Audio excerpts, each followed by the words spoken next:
Hello and welcome back to my channel, or welcome if you are new. My name is Gene Curl, and this is a series I'm doing where I'm reading my missionary journal that I kept while I was a missionary for the Church of Jesus Christ of Latter-day Saints. And this is pretty far into the series, so if you want to get my whole mission experience, I would recommend that you start with episode 1. With that said, I'm going to start off with where I left off in the last episode. Friday the 18th of June 2004. Partly clear, it rained on and on all day. We had a fairly good wind, but not too strong.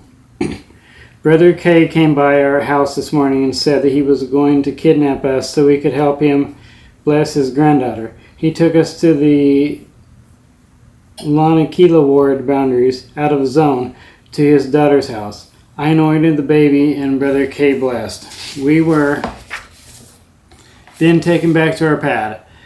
After personal study, I spent the rest of the time doing service on the pad, and I fixed the L's clothesline. I finished the entire bathroom except for the floor. Just before lunch, I cleaned up everything and changed back into my whites. We had lunch at the pad. When we went to John's to teach him the fifth discussion, but his father told us he went to the laundry to help his mother wash the clothes. We tried to see a few people that we tried to see yesterday, but did not get a hold of them. Elder R called an old media referral for a while, and then we tried to see John again, only this time he was home. We taught him the fifth discussion and set up a time for the sixth. On the way back to the truck, Elder R said, "I thought that was okay, but I didn't think we can count it." I thought, here we go again. I did not say a word, but I sighed loudly. Then Elder R laughed and told me that he was just wanted to see my response, and he thinks the discussion went great. We called Brother P just before 1800, and he told us to come over then. I had been trying to get a hold of him for a while because he did not tell us what time to come over. After dinner, I had Pony and Auntie Dottie's Sister H write in my book, and then they gave me 3 legs. We went to the L's house for the 6th step, but they wanted to reschedule for Monday. Brother L gave us $20 to share. Before we went home, we went to Long's to buy some toilet paper. We had night plan, and after I changed and brushed my teeth, I spent the balance of the time reading 3rd Nephi. I woke up at around midnight, and I still had the Book of Mormon in my hand. Saturday the 19th of June 2004. Partly cloudy, but mostly clear. It rained lightly a few times today. It was hot with a light wind. This morning, just before we said the opening prayer, Elder A, Elder C, Elder H, and Elder G showed up to have devotional with us, so it was the whole district. They also brought small kind breakfast. After devotional, the other elders went back to their own pad. Elder R attracted to Montulus from about 10:15 until 12. We would have started at 9:30, but Elder R is so slow, and we did not teach anyone. We had lunch at the pad, and then we decided to try and set up times with the members to teach the message of restoration to them. When we went to see the R family tonight, a couple of people at the bus. When we went to see the R family, I taught a couple of people at the bus stop and gave one of them the Book of Mormon. I would have given out 2, but I only had one with me. I taught the entire discussion by myself. Before we left the pad, I had a prompting to put a second Book of Mormon in my pack, but I did not because I was lazy and thought that it would make my pack too heavy. I think that I have cause to repent for not listening to the Spirit, because that second Book of Mormon might have converted that other person and brought them to the Christ. Earlier when I said Elder R tracted, it was I meant to say that Elder R and I tracted. Anyhow. At the R family, I had them write in my book. Sister R showed us some pictures So Elder R started to ask a lot of questions, which Sister R, Sister R to tell us the whole story of how her and brother R met and got married, and how at first she did not like him. When I heard it, I thought about my best friend Heidi and how I have always loved her and wanted to marry her, but she does not like me the same way. Then it gave me a ray of hope that I might get her to change her mind and marry me. Yeah, dream on. Well, anyhow, we did not get to teach the message of the restoration because we talked for too long. We visited some part member families and old investigators in Hawaiian homestead land until 2000, and then we came home for dinner and night plan. Sunday, the 20th of June 2004. Overcast most of the day with light sprinkles now and then. Light wind, hot. We had breakfast with Brother K this morning, along with correlation. After priesthood, or actually just before it finished, Elder R and I went to John's apartment to get him for church. He was still awake, so his mother... He was still awake, so his mother woke him up. He was still not awake, so his mother woke him up. I asked him if he was going to church, and he said no, so his mother went in and talked to him. She still did not want to come, so his father talked to him and got him up and started getting ready to church with us. John's younger brother told us that his father told John that since he told us yesterday that he would go, he had better keep his word and go with us. About 30 minutes at John's house, he was ready to go, so we were there 30 minutes late for Sunday school, and Elder R was supposed to teach. Oops. When we got to the class, Auntie Dottie had already finished teaching the class, and she had to leave to pick up Julie. Sacrament meeting was about family and primary children, sang a song about fathers. John, Julie, and Gerard were at church today. After church, we stood in the circle while the bishop set apart Sister C for her new calling. Elder R and I then went back to the pad for personal study, lunch, and to change our clothes. We stopped by the bishop's house so the family could sign my book and I could get a picture of the family. After a while, I realized that we had to go pick up our food from the F family. When we got to the F family's house, there was a note telling us to go to get the food on the kitchen table and to lock the door when we leave. They had already left for ward camp at Bellows. We got the food, and I left a note in apology for being late.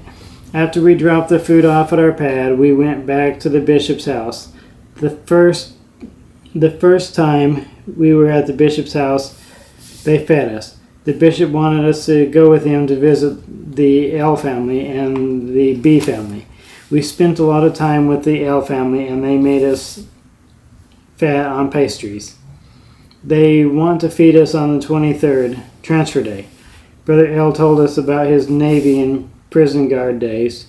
The L family is all members but inactive.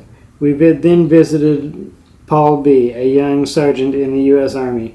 He said that he hates Hawaii because of how the local people treat him. After this visit, we went home for a night plan. After we closed, I schooled Elder R in chess. I only lost one knight and 2 pawns before I had Elder R in checkmate. Monday, the 21st of June 2004. Partly cloudy with light rain, now and again. Hot with light wind. We started and ended our personal study 30 minutes earlier than usual so that we could eat breakfast at Burger King on the way to district meeting. At district meeting, we all played a game instead of having a training. The game was called The Skills Are Right. It was a pretty fun. After the meeting, we took pictures. Elder R and I had lunch at the pad. Elder R told me that Elder S told him that he is leaving. Since Elder R had never answered a transfer call, I told him that he should take the call tonight. After lunch, we visited Julie P. for a while and then gave her the Book of Mormon with some chapters to read. We visited the Inn family and set up a time to come teach them the message of the restoration. We also got Brother Inn to come as a team up to John's on Wednesday. They also gave us money for dinner tonight. We tracked it for a while on Pocahoma Street, but did not teach anyone. We tried to catch a few families to teach them the message of the restoration, but we caught them at bad times. I called John to set up a baptismal interview, but I was not sure who to have do the interview because both district leaders and both zone leaders are getting transferred. I know because of the training and leadership called last night. I called Elder S. Elder P is going home, and told him to leave a note for the new zone leader that they have to do a baptismal interview Thursday morning at 10 a.m. We stopped at Brother L's house at 1900 to do the six-step program. Since we did not have a dinner tonight, they ordered pizza, and Brother L talked deep doctrine with us until after dinner. The sixth step went well, and Brother L offered some very good prayers. We ended in time to get home at 2100 on the dot. When transfer calls came in, Elder R answered it. He is leaving along with Elder P, who's going home, Elder S, Elder C, and Elder A, Elder T, Elder A, Elder B. After we closed, Brother K called to ask if we could help give Brother E a blessing. I called President to ask for permission, and he said, "You bet." We met with Brother K at Brother E's house. Elder R did the anointing, and Brother K was with the mouthpiece for the blessing. We got home around 22:10. Tuesday, the 22nd of June, 2004. Partly clear, hot, light rain periodically throughout the day. We did laundry and stuff at the pad until around 13:30, and then went to the Makiki library for Elder R to use the email. But when he gave them his library card, they told him that it was the wrong card and his was at the Kahala library. So he drove to Kahala for him to get his card and email them. We developed our film and went to the office for him to copy the ward list. I found our mail. I had a package from Mom. She sent me the missionary's little book of stories and a birthday card.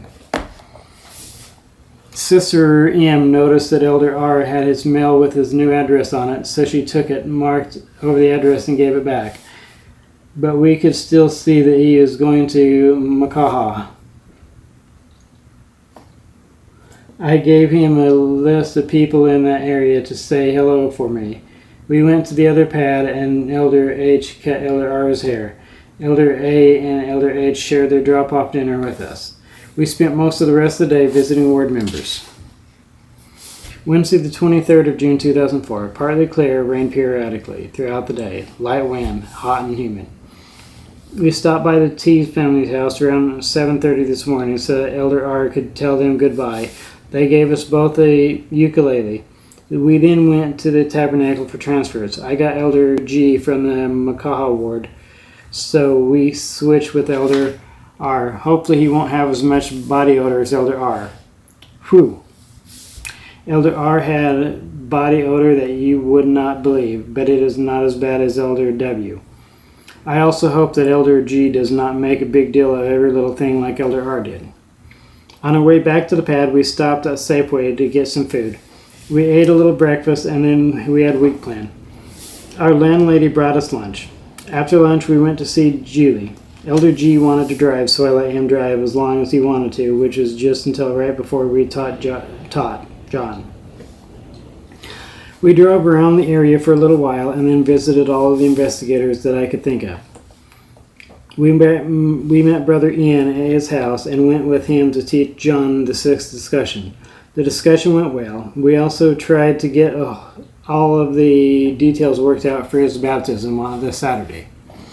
He wants Brother Ian to confirm him, and he wants me to be the one to baptize him. I think that he should have one of the T's family do it. We next stopped by to see if Abraham T would give a talk at the baptism. We had dinner with the L family, and they are inactive but still know that the church is true. After dinner, we shared a dinner message with them. Elder G invited them to church. We then went to see if we could catch a few of the people on the program. We met Debbie B, whom I met tracting about a month ago, at the T's house and taught her the first discussion. Spirit was very strong, and Debbie was crying. She told us that we answered more of her questions in 20 minutes than any of the other churches had answered. She wants to continue to learn, and Sister T will be an excellent fellowshipper. Before we left, Debbie thanked me for being so persistent with her in trying to set up an appointment. I told her that it was well worth the effort. This was one of the best first discussions that I've ever had. We spent the rest of the night trying to catch the people on the program to ask if they would be willing to do it. Sister L told us that Brother L had reserved the tabernacle for Saturday, so when we got home, I called him. He was upset that we have a baptism scheduled for that day and told us that we should do it someplace else. I called Brother K to tell him about it, and he told me that I should leave it alone and let him handle it so the members does not get mad at me. He also said that we might have to baptize him on the beach. A little later, Brother L stopped by and told us that we could have the baptism earlier, but we have to be out of there by 1600. He had the attitude that we can interfere with anything else, but we had better not let the baptism interfere with his party. It is said when some people put trivial things like a birthday party over someone's soul.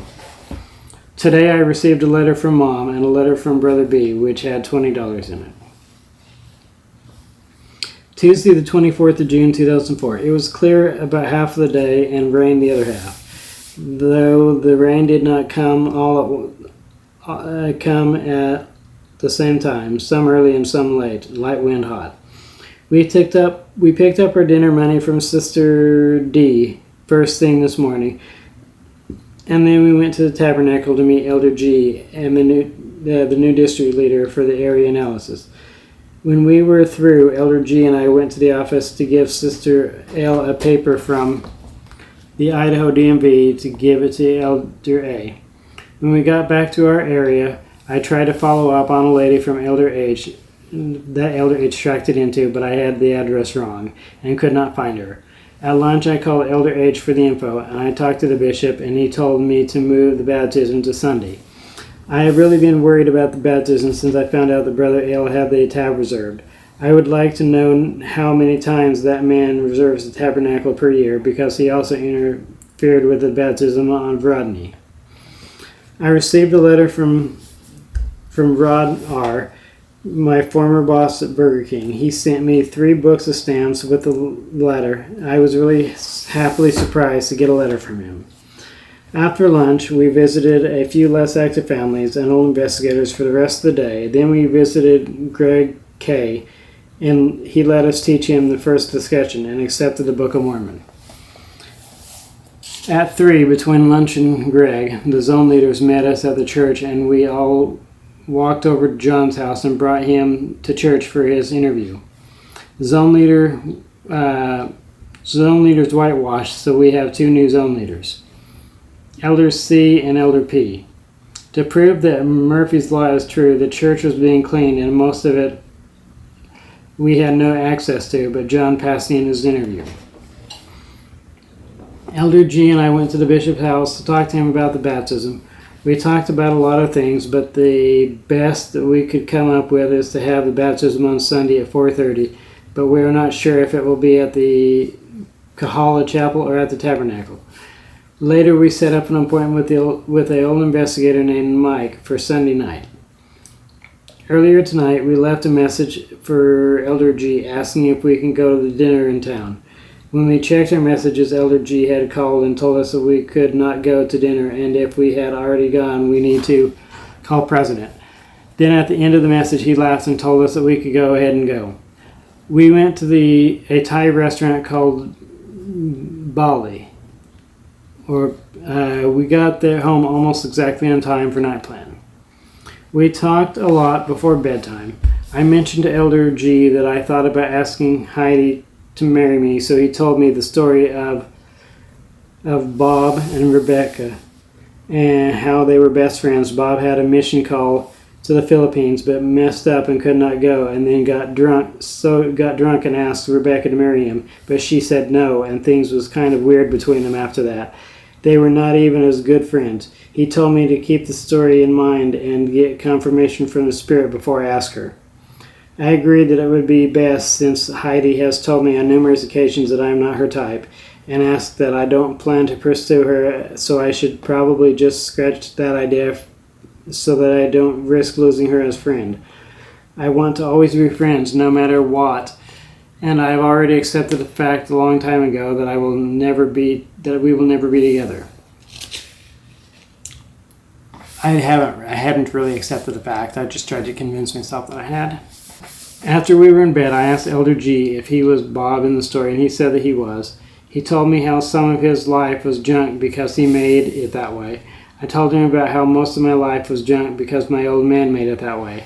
We talked a long time and did not fall asleep until almost midnight. We'll be tired, but I think that it was good for the companionship. Friday the 25th of June 2004. Clear part of the day, rain part of the day, and liquid sunshine the rest of the day. Light wind hot. Brother K called this morning and asked us to give his mother a blessing, and he told us that the tabernacle will be available for the baptism on Saturday. First thing this morning, we gave Sister Genoa K a blessing. Most of the rest of the morning we spent trying to follow up with old investigators, people found through zone tracks, etc. We had lunch at the pad. We had planned a street contact after lunch, but when we saw Brother K trying to help his sister with his car, we stopped to see if they needed help. I tried to help them start the car, but the starter was not working, so we pulled the car home for them with our truck. We visited a few people and then came back to the pad to call the Dodge dealer because our truck tries to die all the time. They told us to bring it in and they would fix it. They said they would have it a short time, only until Wednesday. Now, wow, I would hate to see how long they would have it if they had it a long time.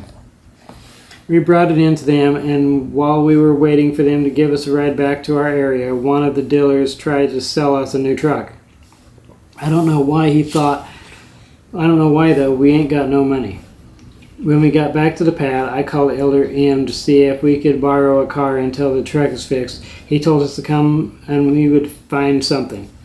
We had the L's family son give us a ride to the office, and Elder M gave us the oldest car in the mission, a 99 Ford Escort that rattles and shakes and makes noise and has no power. To top it off, it only has a tape deck, and it was out of gas. We got back to the area just in time to pick up dinner from Sister P. While we ate dinner, we played a game of chess. It was close, but I lost. Elder G is only the second time that a missionary has beaten me. We met Debbie at the T family's home and taught her the second discussion, and it went pretty well. And Debbie agreed to be baptized, but not sure of a date yet. We set up another appointment for Tuesday. The Spirit was present during the discussion, and Debbie cried and told us we are really helping her to learn about Christ. Then we visited the T family and a few less active families. We stopped by Brother E's house to see how he is doing since he went to the hospital a few days ago. He is doing great, and his brother, who is in the state patriarch on Kauai, was visiting him. I remember him from the Kapa'a Second Ward. Saturday the 26th of June 2004. It rained hard this morning, but most of the rest of the day was clear and humid with an almost non-existent breeze. First thing this morning, we stopped by the bishop's house to give him the info for the baptism program, and then we tracked the rest of Tantalus Drive. The rest of the morning we spent following up on people, but did not have much luck. We had lunch at the pad. I received a letter from Grandma. Well, actually, it was a birthday card. She enclosed a check for $50, but I can't cash it in Hawaii, so I'll send it to my mother and have her put it in my bank account. Most of the day, we followed up on people, investigators, members, etc. We tracked it for about an hour, but did not teach anyone. We almost taught a man named Doug, but about halfway through the discussion, his wife came and ran us off. Our dinner was sick, so we had to pick up the food. When we picked up the food from our family, we ate it at the pad. After dinner, we visited a few people. Our last visit was the old media referral. We did not teach him, but we did get to have a good conversation with him. We even talked church with church a little, and he said we could teach him later perhaps. Sunday the 27th of June 2004, clear mostly, but it rained a little after dark, hot light wind. We ate breakfast and had correlation with Brother K at the PEC. There were only a few people there. John did not show up at church, so the only ones we had there was Gerard and Julie. After church, we talked with John's dad and then went to pick up the keys for the tabernacle from Brother K, and he invited us to stay for lunch, so we did. We went to see the R family, but we wound up just talking story for a while. We went to the tabernacle at 1600 to fill the font, etc. John showed up on time, and his father and sister showed up a short time later, so we took some pictures. When everyone that was on the program showed up, we had a prayer meeting. Everything went great. Abraham and Mike T. both did great on their talks, but Mike did a lot better. I baptized John, and it went well, and I only had to baptize him once. When we got back to our area, we had dinner at the pad, and then we went to teach Mike the first discussion, but he was not there, so we tried to visit a few of the people that the bishop wanted us to see. After we went to bed, we talked for a while, but not too late. That'll be it for this episode. If you have any questions or comments, feel free to comment down below, and I'll do my best to answer them. With that said, I really appreciate you watching this episode, and I will catch you in the next episode.